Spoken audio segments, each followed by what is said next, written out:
All right, let's get into it. Today, we are tackling one of the all-time great mysteries. A crime so audacious, so baffling, it's become pure legend. We're talking about the one and only D.B. Cooper. I mean, think about it. How does a guy hijack a plane, jump out into a storm with a bag full of cash, and just, poof, vanish from history? It's the question that's driven people crazy for over 50 years. And get this, it's still the only unsolved air piracy case in American history. And it all kicked off on what was supposed to be a totally normal 30-minute flight. Okay, so picture this. It's November 24th, 1971. We're on Northwest Orient Airlines Flight 305, a short hop from Portland to Seattle. You've got just 36 passengers on board. Nobody has a clue that the quiet man in the business suit sitting way in the back is about to pull off one of the most infamous crimes ever. So, not long after takeoff, this guy, who calls himself Dan Cooper, very calmly hands a note to a flight attendant. The note says he has a bomb. His demands? 4 parachutes and a whole lot of cash. The airline president, obviously not wanting a disaster on his hands, agrees to everything.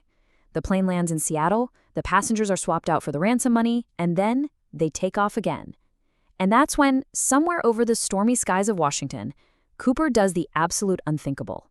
He just jumps. And we're talking about a serious amount of money for the time, $200,000, all in unmarked $20 bills. That's a bag weighing about 22 pounds, or 10 kilos. The FBI, of course, thought they had him. They meticulously recorded the serial number of every single bill, thinking that money would be the breadcrumb trail that would lead right to him. You know, what's really wild about all this is that the other passengers had no idea their plane was being hijacked. None. And a huge amount of credit for that has to go to flight attendant Tina Mucklow. She was the one who stayed with Cooper the whole time, acting as this incredibly calm go-between. She really kept things from spiraling into total panic. So Cooper is gone. He's vanished into the night sky. And just like that, one of the biggest and longest manhunts in U.S. history kicks off. The FBI is now facing this impossible task. They have to find a man, or a parachute, or a bag of money, somewhere in this vast, rugged, unforgiving wilderness. Right away, this became the million-dollar question for everyone involved. Could anyone have actually survived that jump? I mean, were they looking for a clever fugitive who got away with it? Or were they just looking for a body? And honestly, you could argue it both ways. On the one hand, the case for him perishing seems pretty strong, right? He jumped at night into a freezing storm wearing just a suit and tie, with winds whipping around at over 300 kilometers an hour. But then you look at the other side. This guy wasn't some amateur. He knew exactly what he was doing. He specifically requested the Boeing 727 because it was one of the only commercial jets with a rear staircase you could open in mid-flight. He was so on the money, his crime literally led to a safety feature called the Cooper vein, which makes sure that can't happen ever again. And hey, the fact that at least 5 copycat hijackers later survived similar jumps, well, that proves his plan was, in theory, possible.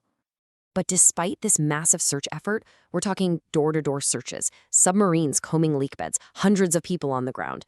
The trail just went completely cold. For over 8 years, absolutely nothing.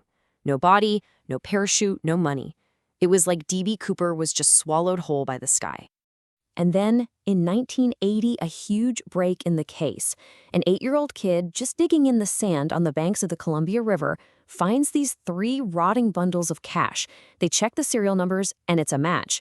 It was only a tiny fraction of the ransom, just $5,800. But it was the first and, as it turns out, the last real piece of evidence ever found out there. Okay, so now they have a potential landing zone, or at least where the money ended up. The focus snaps right back to the man himself. Who was this guy? The few little clues he left on the plane were about to go under the microscope like never before. First things first, let's clear up his name. He actually called himself Dan Cooper. The whole D.B. Cooper thing that we all know, that was just a simple media mistake. A reporter was scrambling to meet a deadline, misheard the name, printed it, and it just stuck.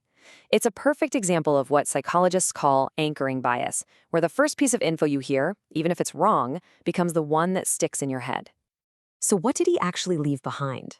Well, the police found 66 fingerprints that didn't match anyone on board, a few cigarette butts, and, most importantly, his black clip-on tie.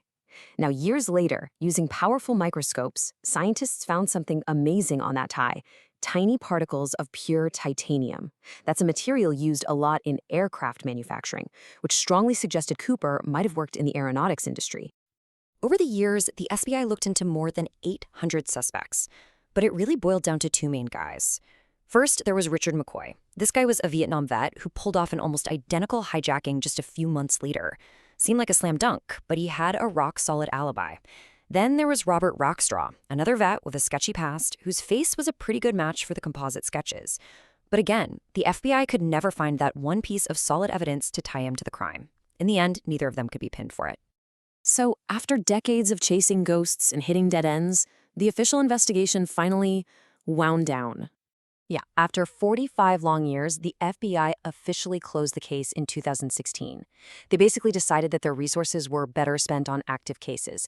And that was it. 0 arrests were ever made. The case, codenamed Norjack by the feds, was officially put in the history books as unsolved.